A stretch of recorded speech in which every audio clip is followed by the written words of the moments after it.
अक्षरा, प्रिया, जल्दी जल्दी सारा सामान बांध लो, सिर्फ 1 घंटा रह गया है, कहीं हमारे निकलने से पहले बाढ़ का पानी गांव में ना आ जाए। भैया, हम लोग जाएंगे कहाँ? एक दूसरे के अलावा हमारा और कोई नहीं है। हाँ जी, कहाँ जाएंगे हम? हमारा घर, खेत, सब कुछ यहीं पर है। ये हम सबके लिए मुश्किल भरा वक्त है, लेकिन हमें इस मुश्किल से निकलना ही होगा।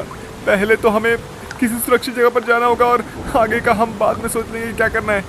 चलो अब जल्दी करो प्लीज। शोभित अपनी बहन प्रिया और पत्नी अक्षरा के साथ एक छोटे से गांव में रहता था। पूरा परिवार हंसी खुशी से अपनी जिंदगी काट रहा था।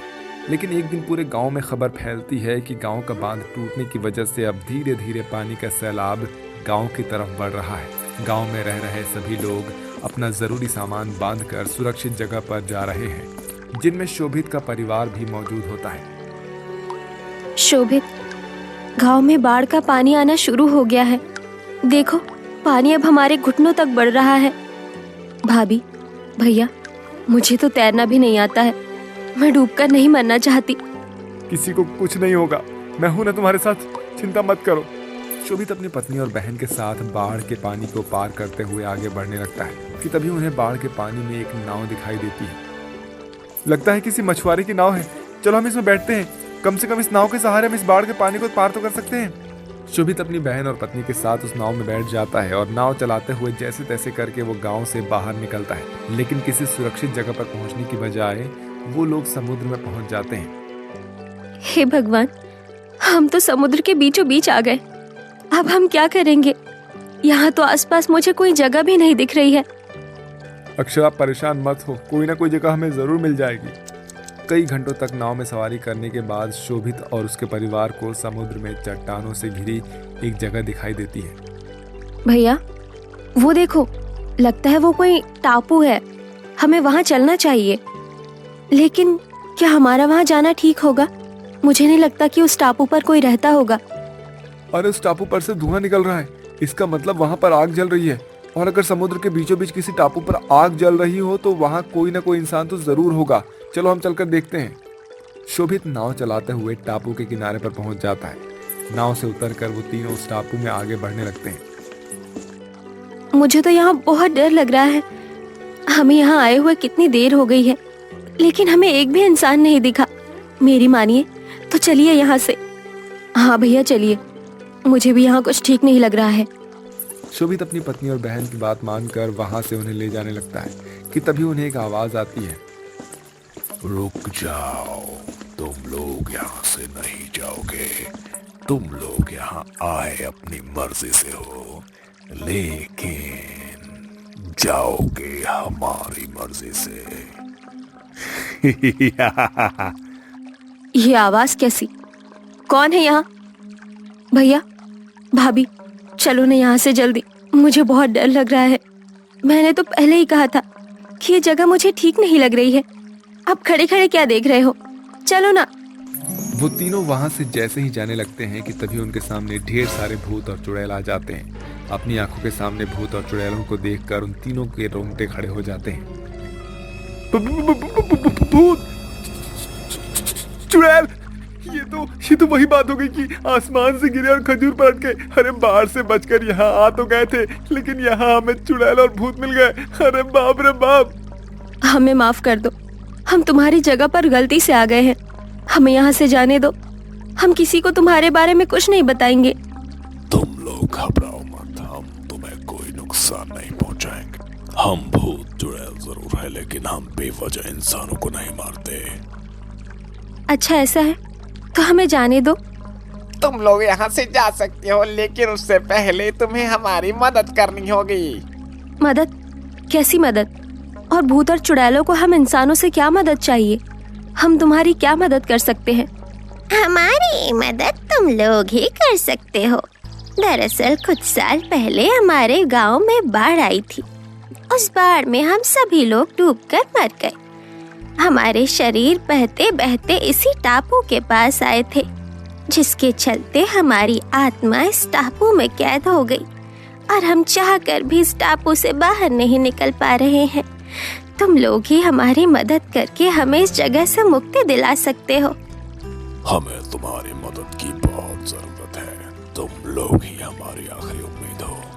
तुमसे पहले भी इस टापू पर जितने भी लोग आए वो हमें देखकर डर के भाग गए, लेकिन तुम लोगों ने हमारी बात सुनी।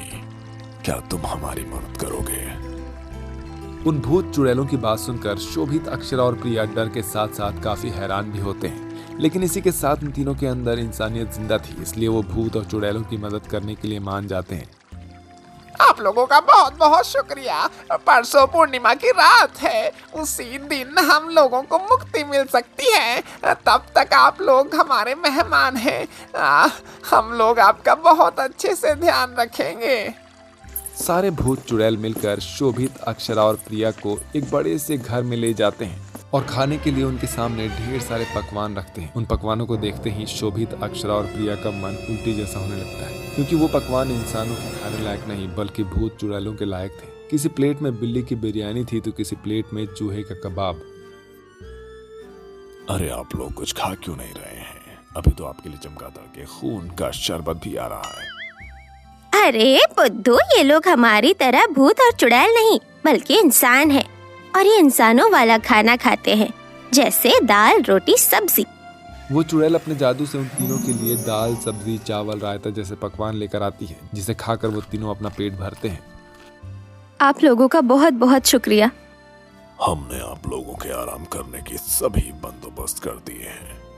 वो भूत उन तीनों को एक बड़े से कमरे में ले जाता है जहाँ मखमल के 3 बिस्तर होते हैं। उन बिस्तरों पर लेटते ही शोभित, अक्षरा और प्रिया को काफी अच्छा महसूस होता है। इसी के साथ उन्हें काफी डर भी लग रहा होता है। भैया, मुझे तो बहुत डर लग रहा है। मेरी मानो तो यहाँ से भाग चलिए, कहीं वो भूत चुड़ैल हमें ही ना खा जाए। डर तो मुझे भी लग रहा है, लेकिन हमने उनसे वादा किया है कि मतलब हम उनकी मदद करेंगे। और ये भूत और चुड़ैल सच में काफ़ी ज़्यादा परेशान भी हैं। मतलब मुझे लगता है कि हमें उनकी मदद करनी चाहिए। ऐसे ही 2 दिन गुजर जाते हैं और आज पूर्णिमा का दिन होता है। शोभित नाव में सवार होकर पास के ही गांव से पूजा पाठ का सामान लेकर आता है और वापस भूत चुड़ैलों के टापू पर आकर उन सभी की मुक्ति के लिए अपने परिवार के साथ मिलकर पूजा पाठ करता है। हे भगवान, अकाल मृत्यु से हुई इन सभी के मौत के लिए हम मोक्ष की आपसे प्रार्थना कर रहे हैं। इन्हें इस लोक से मुक्ति प्रदान करवाइए। पूरा परिवार मिलकर सभी चुड़ैल भूतों की मोक्ष प्राप्ति के लिए पूजा करता है। पूजा के संपूर्ण होते ही अब वो पूरा परिवार उन भूत चुड़ैलों के कंकाल को अग्नि अर्पित करते हैं, जिसके बाद वो सभी भूत चुड़ैल को धीरे धीरे मोक्ष प्राप्त होने लगता है। आप लोगों का बहुत बहुत शुक्रिया। आप लोगों की बदौलत आखिरकार हम सबको मुक्ति प्राप्त हो ही गई। एक एक करके सभी भूत और चुड़ैल वहां से गायब होने लगते हैं और आखिर में उस भूतिया टापू पर सिर्फ प्रिया, अक्षरा और शोभित ही बचते हैं। आखिरकार उन सभी को मुक्ति मिल ही गई। भगवान उन सब की आत्मा को शांति दे। लेकिन जी, अब हम लोग कहाँ जाएंगे, क्या करेंगे, कुछ सोचा है आपने? जब मैं पास वाले गांव में पूजा का सामान लेने के लिए गया था ना, तो वहाँ के लोगों से पता चला कि हमारे गांव में जो बाढ़ आई थी उसमें सब कुछ तबाह हो गया है और कुछ भी नहीं बचा है। अब तो भगवान ही हमारा मालिक है। आज रात हम लोग यहीं पर गुजार लेते हैं, कल इस टापू से निकल जाएंगे हम लोग।